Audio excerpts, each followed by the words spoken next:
Olá, seja bem-vindo ao canal Estudos em FIIs. No vídeo de hoje a gente vai falar sobre o produto aqui, o CDI da Sparta. Esse fundo que é redeado a CDI é um FII Infra, né? Bem interessante esse FII Infra, vale a pena a gente estudar ele com bastante critério aqui. Quero passar algumas informações do relatório de maio. Vamos falar um pouco sobre hedge também, né, pessoal?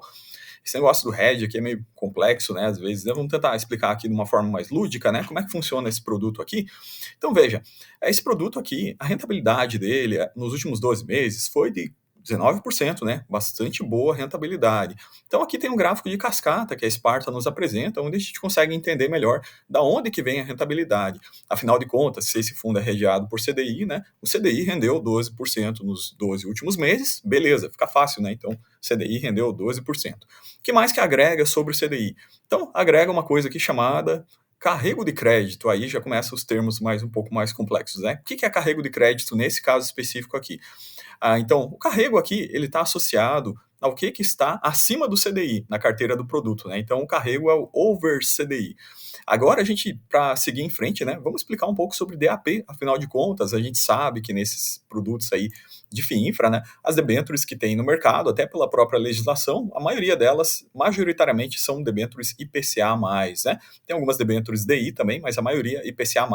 Então, como é que o fundo faz, né, para transformar essas debêntures IPCA+, e ter um produto CDI, que afinal de contas é bem mais estável do que os produtos IPCA. Então eu fiz um diagrama aqui para vocês, vou tentar explicar aqui de uma forma um pouquinho mais lúdica o que o produto faz aqui, né? Sem muitos termos técnicos aqui, mas para ficar bem claro aqui para a gente como é que funciona esse mecanismo aí. Beleza. O fundo ele tem, originalmente, ele compra um bolo de IPCA, beleza? Esse bolo aqui de, sei lá, framboesa, esse bolo bem saboroso que tem aqui.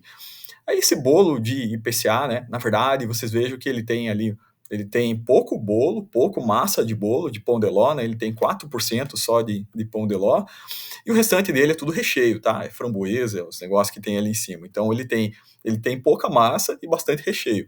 Então a massa dele seria o IPCA mais 4, né, que é o componente volátil ali, e o recheio dele, aí o IPCA seria o spread over IPCA, né? Seria o 8, seria esse basicamente a componente cupom ali. O que ele tem acima, o spread acima do IPCA. Então, beleza, galera. Aqui que você tem essa componente aqui, que é o que o mercado oferece, né?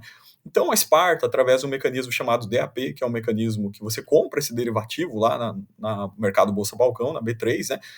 Ele pega esse pacote todo aí, que dá o 8 mais 4, 12%, e ele vai trocar isso por, né, basicamente, variações por um indexador equivalente, que seria o CDI aqui, buscando, logicamente, ele vai manter essa mesma taxa que ele tinha na configuração original, só que ele vai comprar um bolo agora, né, um bolo com mais massa, que é esse bolo aqui de baixo aqui.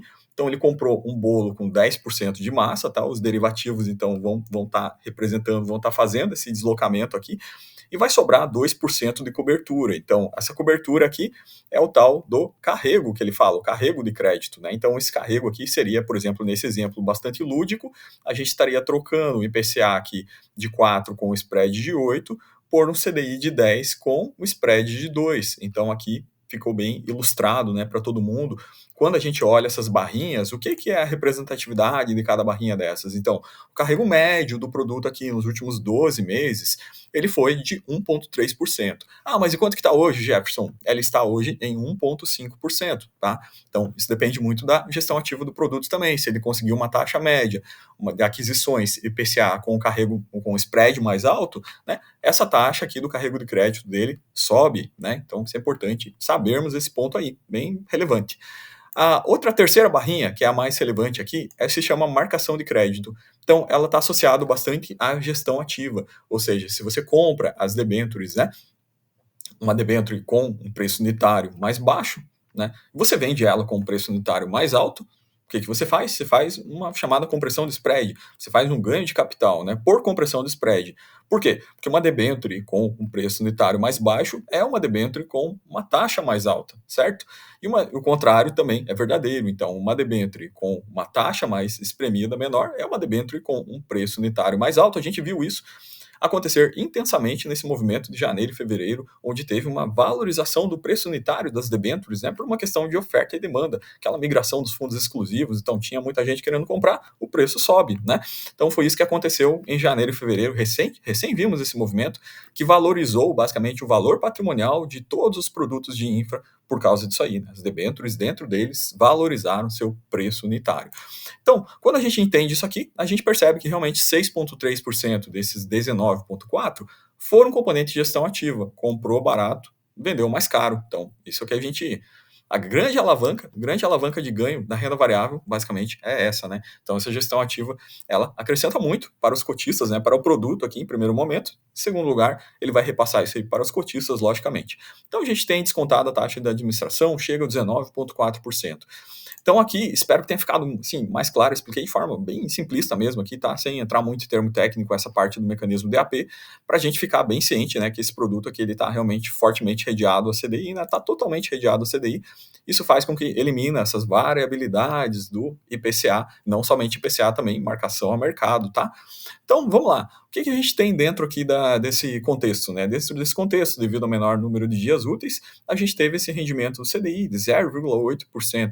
E aí a gente teve a componente, né, carrego de crédito, que é essa cobertura do bolo que a gente acabou de ver aqui, contribuindo com 0,1%, tirado a taxa de administração. Resultado do produto deu 0,9% de geração. Beleza? Isso foi o que gerou no mês aqui.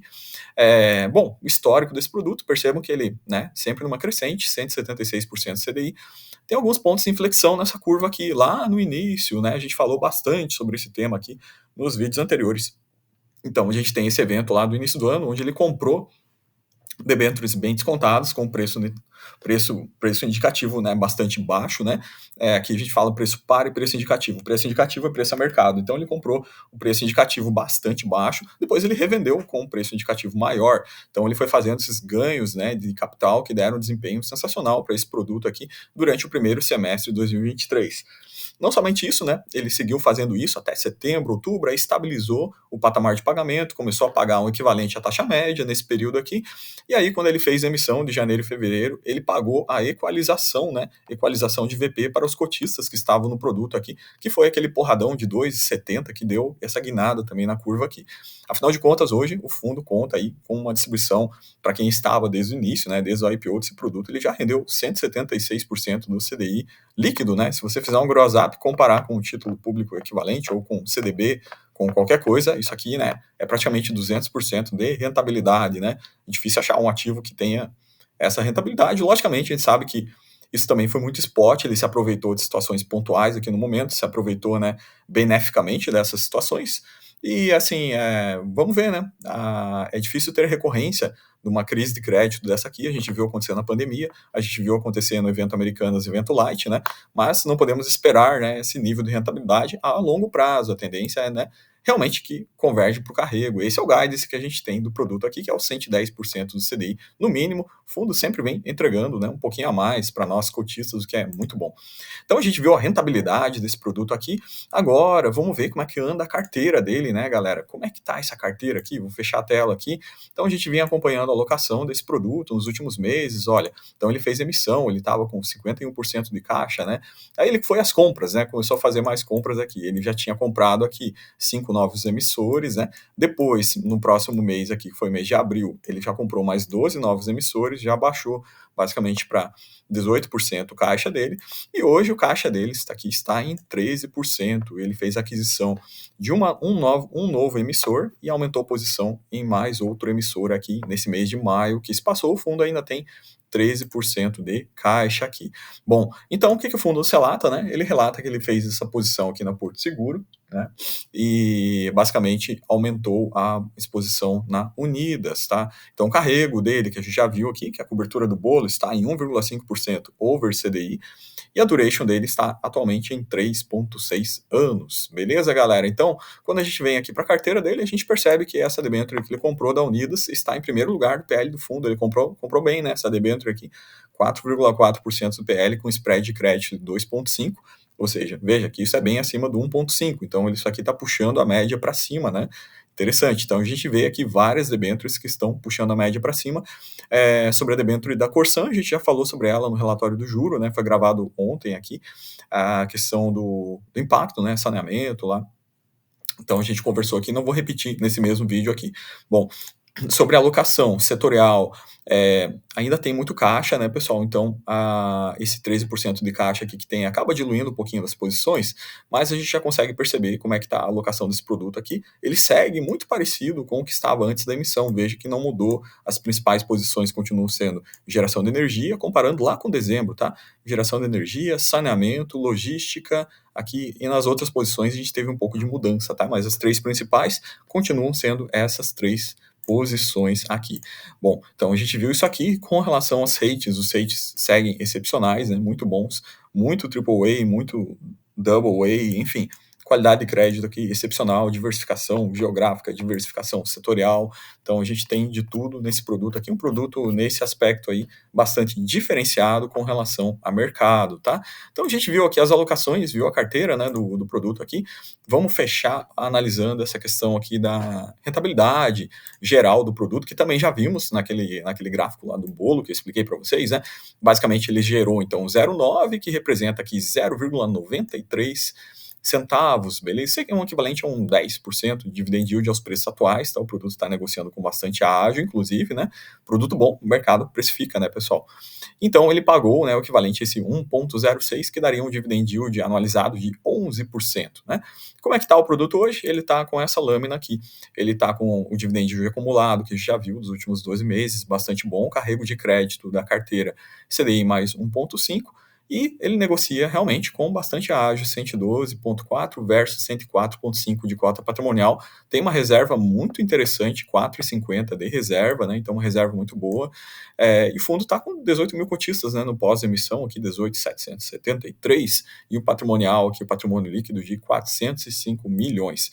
Então, essas são as informações gerais que a gente tem aqui do produto, do CDI da Sparta. O vídeo de hoje era isso, galera. Fico por aqui. Um grande abraço para vocês. Fiquem com Deus.